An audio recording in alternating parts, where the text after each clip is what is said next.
Would-Be-Goods by Nesbit. Chapter 2. The Would-Be-Goods.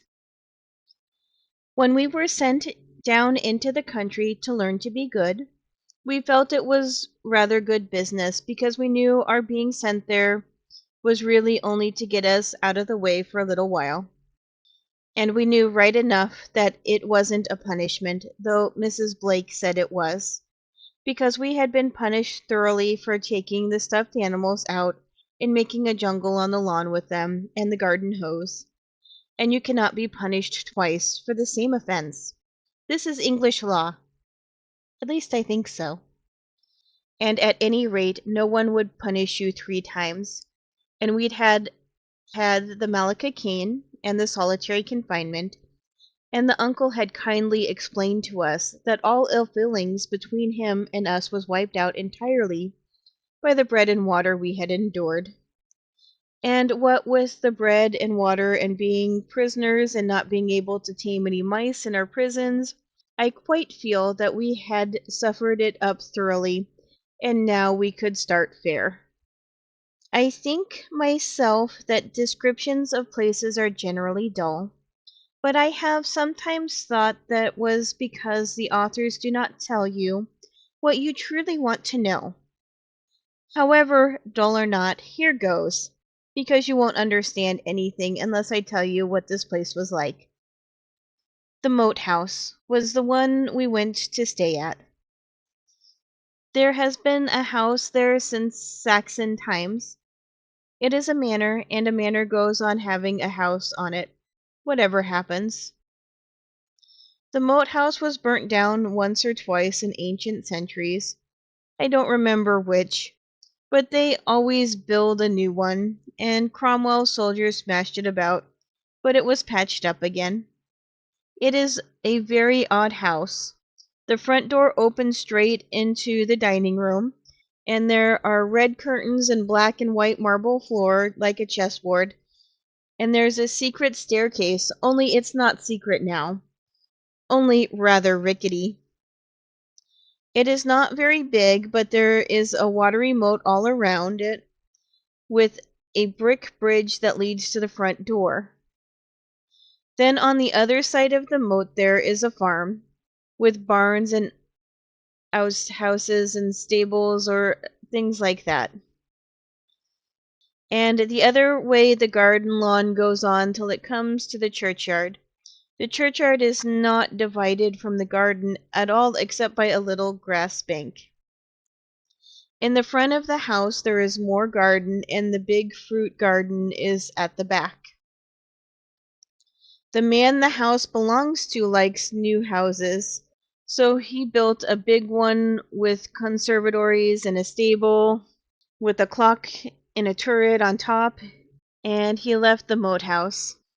And Albert's uncle took it, and my father was to come down sometimes from Sunday to Monday, and Albert's uncle was to live with us all the time, and he would be writing a book, and we were not to bother him, but he would give an eye to us. I hope all this is plain. I have said it as short as I can.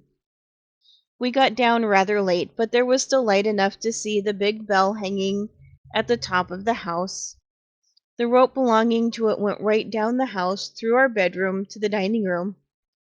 H.O. saw the rope and pulled it while he was washing his hands for supper, and Dickie and I let him, and the bell tolled solemnly. Father shouted to him not to, and we went down to supper.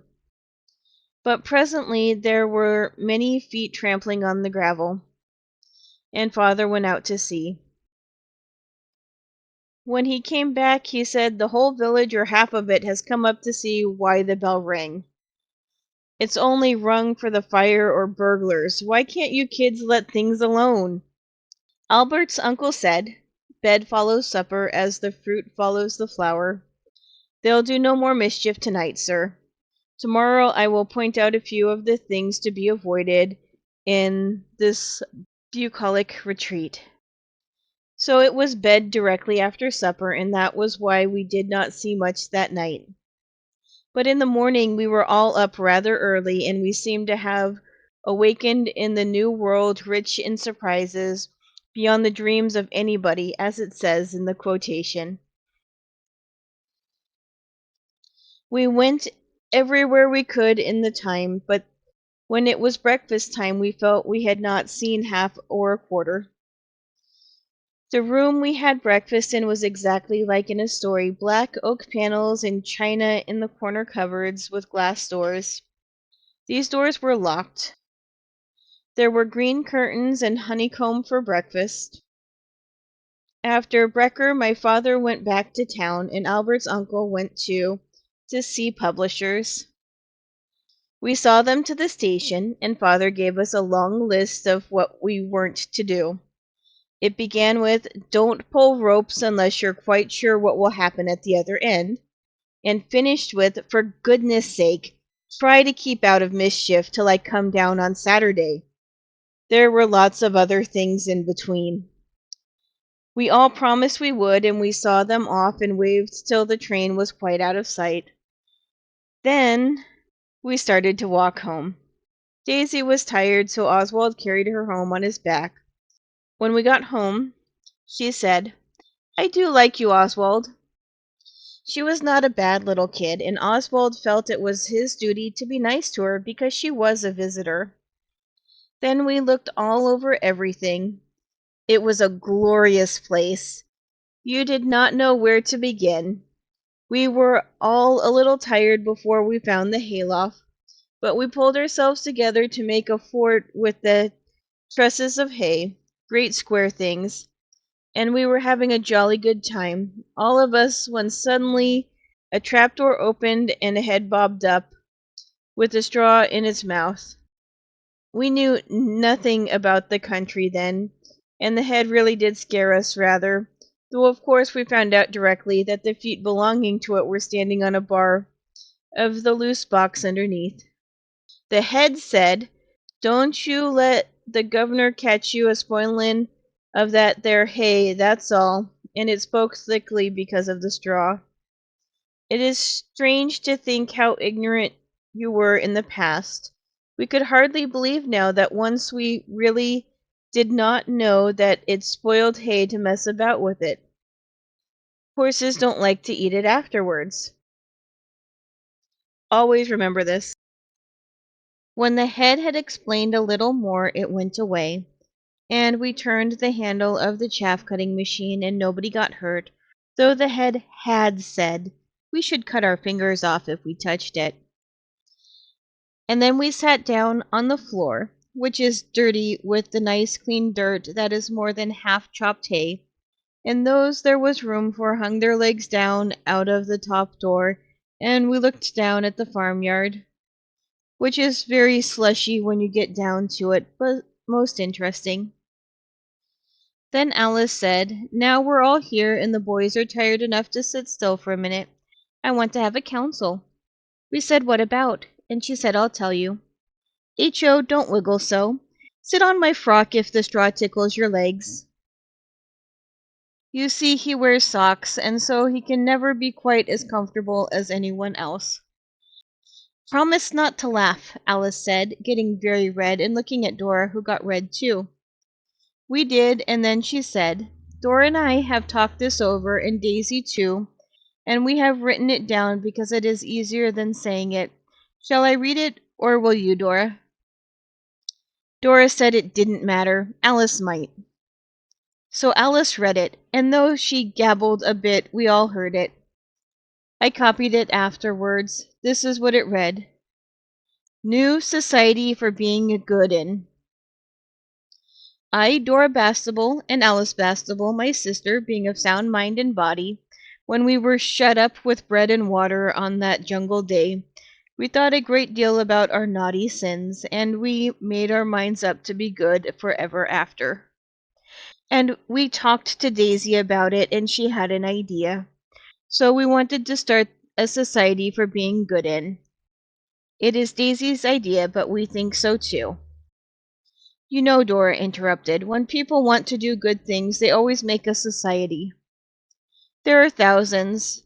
There's a missionary society, Yes, said Alice, and the Society for the Prevention of Something or Other, and the Young Men's Mutual Improvement Society, and the SPG.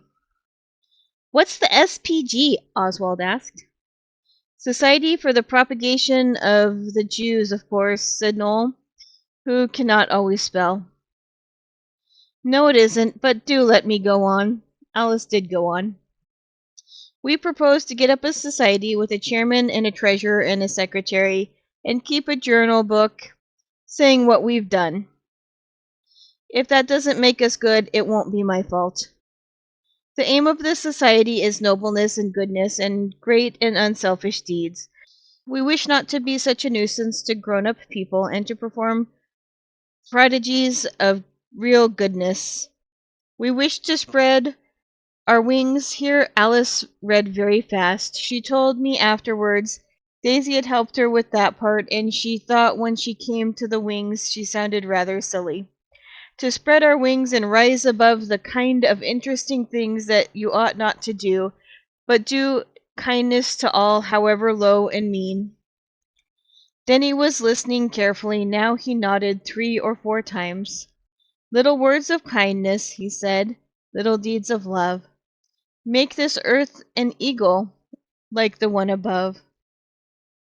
This did not sound right, but we let it pass, because an eagle does have wings, and we wanted to hear the rest of what the girls had written, but there was no rest. That's all, said Alice, and Daisy said, Don't you think it's a good idea? That depends, Oswald answered. Who is the president, and what do you mean by being good? Oswald did not care very much for it himself, because being good is not the sort of thing he thinks it is proper to talk about, especially before strangers. But the girls and Denny seemed to like it.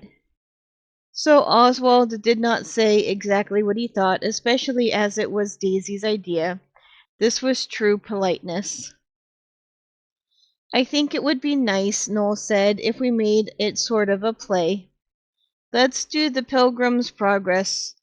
We talked about that for some time, but it did not come to anything, because we all wanted to be Mr. Greatheart except H.O., who wanted to be the lions, and you could not have lions in a society for goodness. Dickie said he did not wish to play if it meant reading books about children who die. He really felt just as Oswald did about it. He told us afterwards. But the girls were looking as if they were in Sunday school, and we did not wish to be unkind.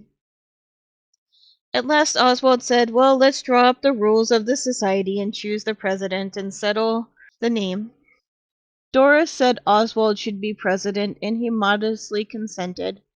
She was secretary and Denny treasurer if he had any money. Making the rules took all the afternoon. They were these. Rules. 1. Every member is to be as good as possible. 2. There is to be no more jaw than necessary about being good. Oswald and Dickie put in that rule. 3.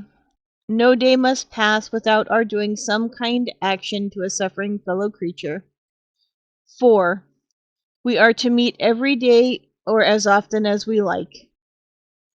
5. We are to do good to people we don't like as often as we can. 6. No one is to leave the society without the consent of all the rest of us. 7. The society is to be kept a profound secret from all the world except us. 8. The name of our society is... And when we got as far as that, we all began to talk at once. Dora wanted it called the Society for Humane Improvement. Denny said the Society for Reformed Outcast Children, but Diggy said no, we really were not so bad as all that.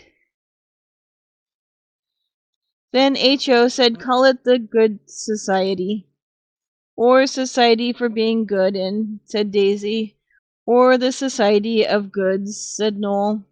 That's priggish, said Oswald. Besides, we don't know whether we shall be so very.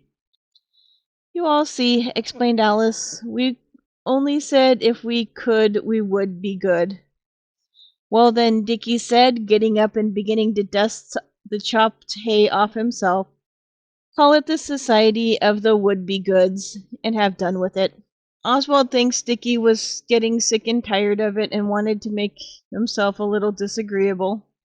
If so, he was doomed to disappointment, for everyone else clapped hands and called out, "That's the very thing." Then the girls went off to write out the rules, and H.O. with them, and Noel went to write some poetry to put in the minute book. That's what you call the book that the society's secretary writes what it does in. Denny went with him to help. He knows a lot of poetry. I think he went to a ladies' school where they taught nothing but that. He was rather shy of us, but he took to Noel. I can't think why. Dickie and Oswald walked round the garden and told each other what they thought of the new society. "I'm not sure we oughtn't to have put our foot down at the beginning," Dickie said. "I don't see much in it anyhow." "It pleases the girls," said Oswald, for he is a kind brother. "But we're not going to stand jaw and words and seasons and loving sisterly warnings. I tell you what it is, Oswald, we'll have to run this thing our way, or it'll be jolly beastly for everybody." Oswald saw this plainly. "We must do something," Dickie said.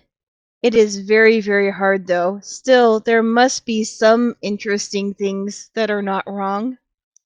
"I suppose so," Oswald said. "But being good is so much like being a muff, generally. Anyhow, I'm not going to smooth the pillows of the sick, or read to the aged poor, or any rot out of the ministering children."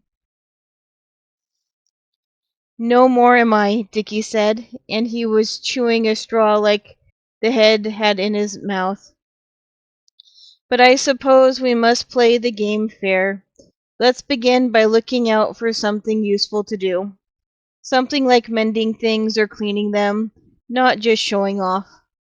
The boys in books chop kindling wood and save their pennies to buy tea and tracts." "Little beasts," said Dickie. "I say, let's talk about something else." And Oswald was glad to, for he was beginning to feel jolly uncomfortable. We were all rather quiet at tea, and afterwards Oswald played draughts with Daisy, and the others yawned. I don't know when we've had such a gloomy evening, and everyone was horribly polite and said please and thank you far more than requisite. Albert's uncle came home after tea. He was jolly and told us stories, but he noticed us being a little dull, and asked what blight had fallen on our young lives. Oswald could have answered and said it's the Society of the Would-Be-Goods that is the blight, but of course he didn't. And Albert's uncle said no more, but he went up and kissed the girls when they were in bed and asked them if there was anything wrong, and they told him no, on their honor. The next morning Oswald awoke early. The refreshing beams of the morning sun shone on his narrow white bed and on the sleeping forms of his dear little brothers and Denny, who had got the pillow on top of his head and was snoring like a kettle when it sings. Oswald could not remember at first what was the matter with him, and then he remembered the Would-Be-Goods, and he wished he hadn't. He felt at first as if there was nothing you could do, and even hesitated to buzz a pillow at Denny's head. But he soon saw that this could not be. So he chucked his boot and caught Denny right in the waistcoat part, and thus the day began more brightly than he had expected. Oswald had not done anything out of the way good that night before, except that when no one was looking, he polished the brass candlesticks in the girls' bedroom with one of his socks.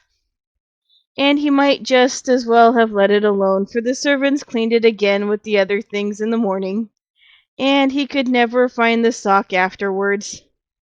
There were two servants. One of them had to be called Mrs. Pettigrew instead of Jane, and Eliza like the others. She was cook and managed things.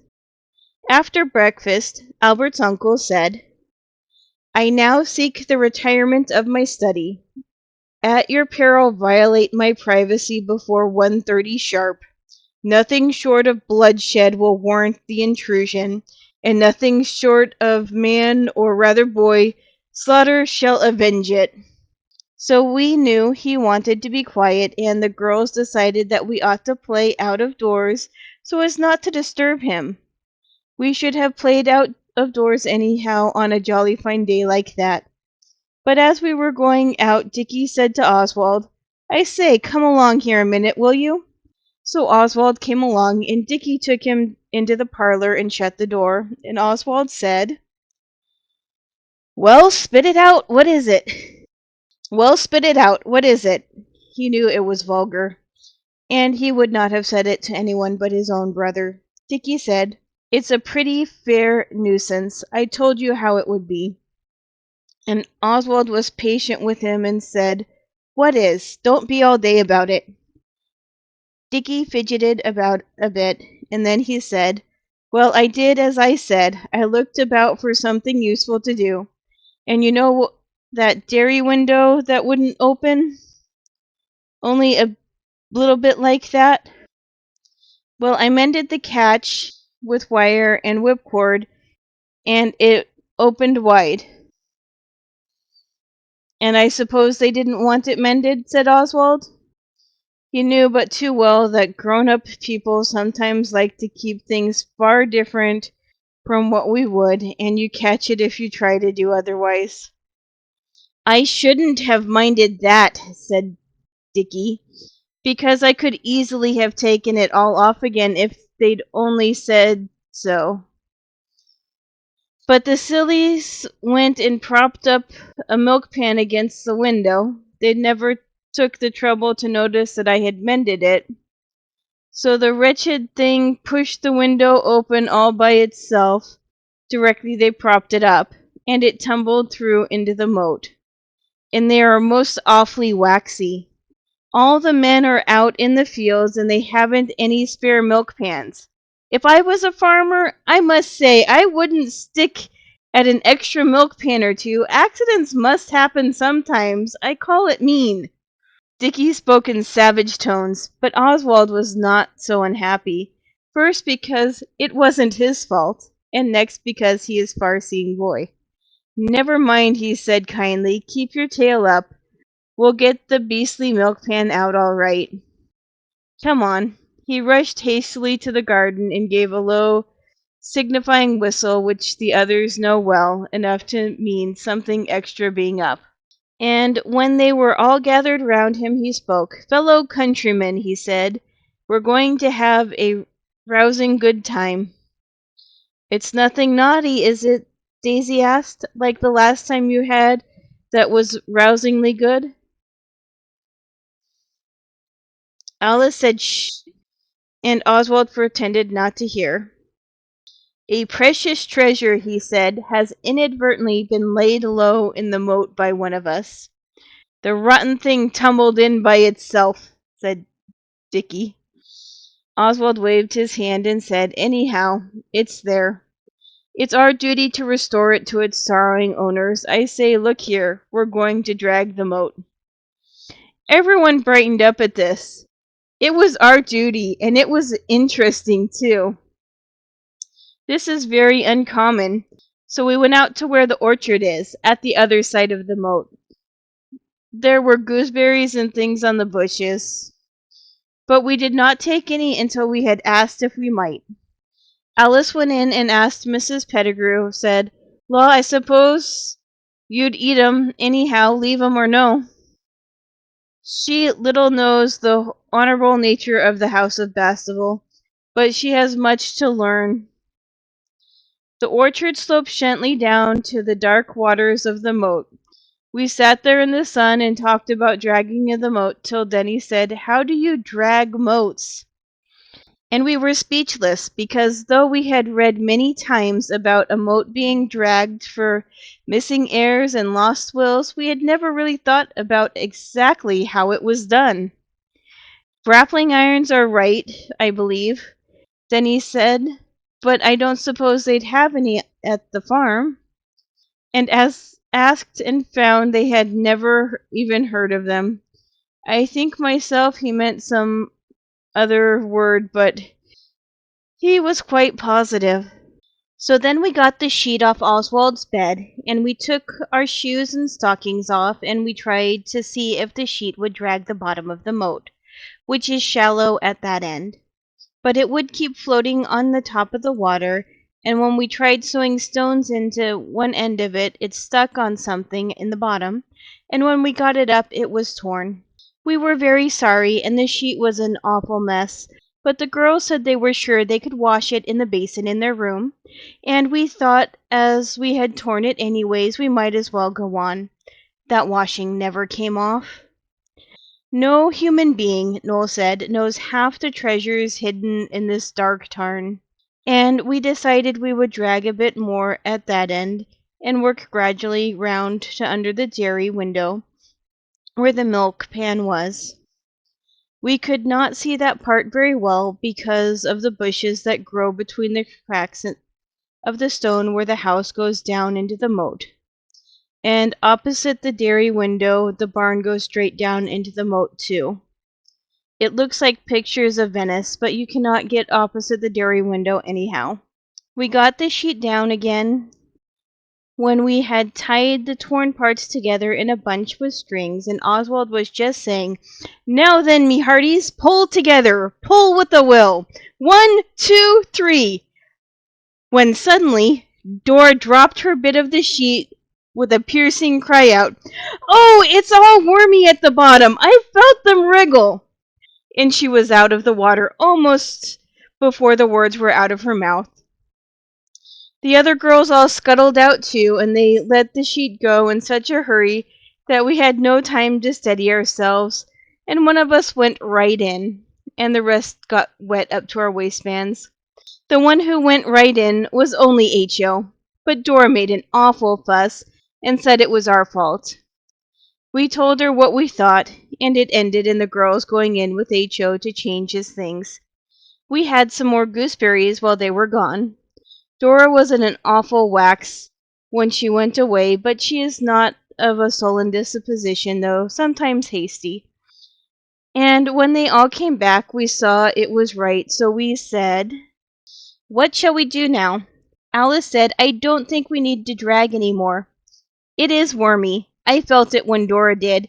And besides, the milk pan is sticking a bit of itself out of the water. I saw it through the dairy window." "Couldn't we get it up with fishhooks?" Noel said. But Alice explained that the dairy was now locked up and that the keys taken out. So then Oswald said, "Look here, we'll make a raft. We should have to do it sometime, and we might as well do it now. I saw an old door in that corner stable that they don't use, you know, the one where they chop the wood." We got the door. We had never made a raft, any of us, but the way to make rafts is better described in books, so we knew what to do.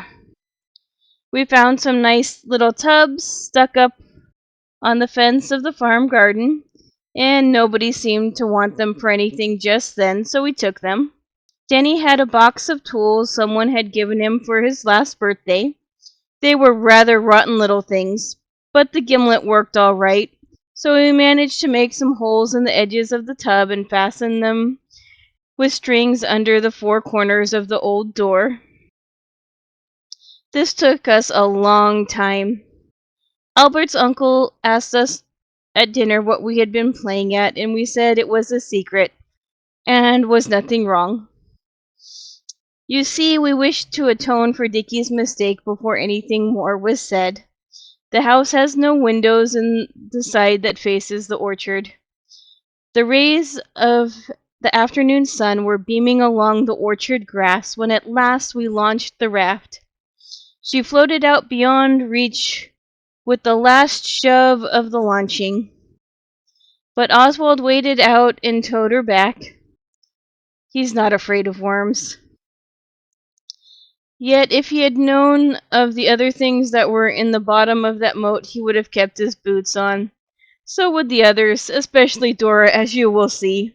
At last the gallant craft rode upon the waves. We manned her, though not up to our full strength, because if more than 4 got on the water came up to our knees, and we feared she might founder if overmanned. Daisy and Denny did not want to go on the raft, white mice that they were. So that was all right, and as H.O. had been wet through once, he was not very keen. Alice promised Noel her best paintbrush if he'd give up and not go, because we knew well that the voyage was fraught with deep dangers, though the exact dangers that lay in wait for us under the dairy window we never even thought of.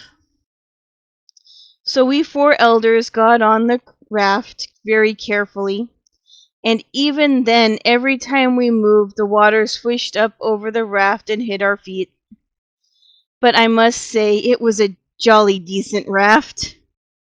Dickie was captain, because it was his adventure. We had hop poles from the hop garden beyond the orchard to punt with. We made the girls stand together in the middle and hold on to each other to keep steady. Then we christened our gallant vessel.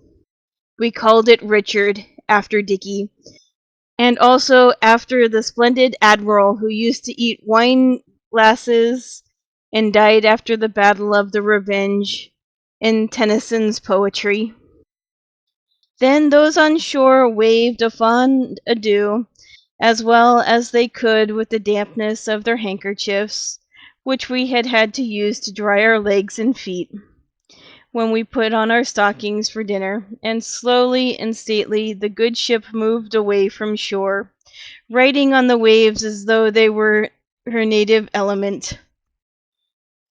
We kept her going with the hop poles, and we kept her steady in the same way, but we could not always keep her steady enough, and we could not always keep her in the wind's eye. This is to say that she went where we did not want, and once she bumped her corner against the barn wall, and all the crew had to sit down suddenly to avoid falling overboard into a watery grave. Of course, then the waves swept her decks, and when we got up again we said that we should have to change completely before tea. But we pressed on undaunted, and at last our saucy craft came into port under the dairy window, and there was the milk pan, for whose sake we had endured such hardships and privations, standing up on its edge quite quietly. The girls did not wait for orders from the captain, as they ought to have done, but they cried out, "Oh, here it is!" and then both reached out to get it. Anyone who has pursued a naval career will see that, of course, the raft capsized. For a moment it felt like standing on the roof of the house, and the next moment the ship stood up on end and shot the whole crew into the dark waters. We boys can swim all right. Oswald has swum 3 times across Ladywell swimming baths at the shallow end, and Dickie is near as good. But just then we did not think of this, though of course, if the water had been deep, we should have. As soon as Oswald could get the muddy water out of his eyes, he opened them on a horrid scene. Dickie was standing up to his shoulders in the inky waters. The raft had righted itself, and was drifting gently away towards the front of the house, where the bridge is, and Dora and Alice were rising from the deep, with their hair all plastered over their faces, like Venus in the Latin verses. There was a great noise of splashing, and besides that a feminine voice looking out of the dairy window and screaming, "Lord love the children!" It was Mrs. Pettigrew. She disappeared at once, and we were sorry we were in such a situation that she would be able to get at Albert's uncle before we could. Afterwards we were not sorry. Before a word could be spoken out of our desperate position, Dora staggered a little in the water and suddenly shrieked, "Oh, my foot! Oh, it's a shark! I know it is! Or a crocodile!"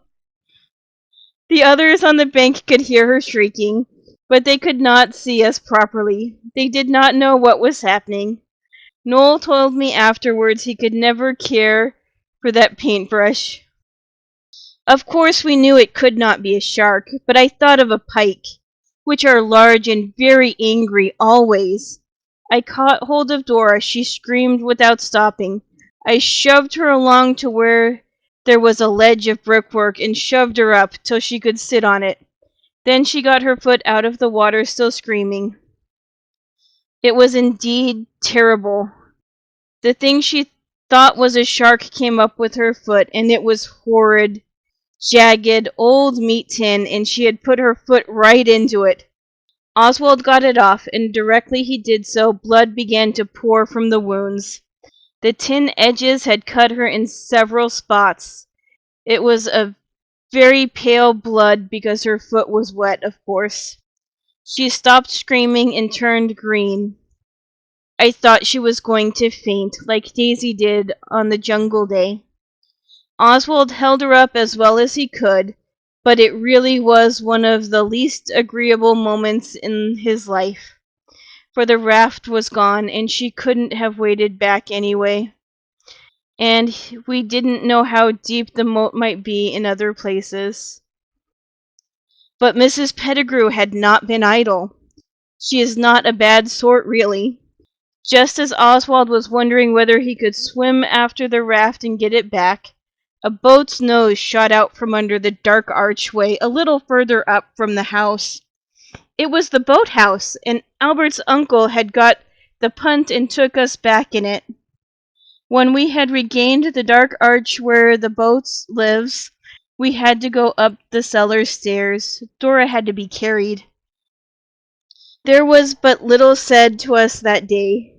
We were sent to bed, those who had not been on the raft same as the others, for they owned up all right, and Albert's uncle is the soul of justice. Next day but one was Saturday. Father gave us a talking to, with other things. The worst was when Dora couldn't get her shoe on, so they sent for the doctor, and Dora had to lie down for ever so long. It was indeed poor luck. When the doctor had gone, Alice said to me, "It is hard lines, but Dora's very jolly about it. Daisy's been telling her about how we should all go to her with our little joys and sorrows and things, and about the sweet influence from a sick bed that can be felt all over the house, like in what Katy did, and Dora said she hoped she might prove a blessing to us all while she's laid up." Oswald said he hoped so, but he was not pleased, because this sort of jaw was exactly the sort of thing he and Dickie did not want to have happen. The thing we got it hottest for was those little tubs off the garden railings. They turned out to be butter tubs that had been put out there to sweeten. But Denny said after the mud in the moat, not all the perfumes of somewhere or other could make them fit to use for butter again. I own this was rather a bad business. Yet we did not do it to please ourselves, but because it was our duty. But that made no difference to our punishment when Father came down. I have known this mistake occur before.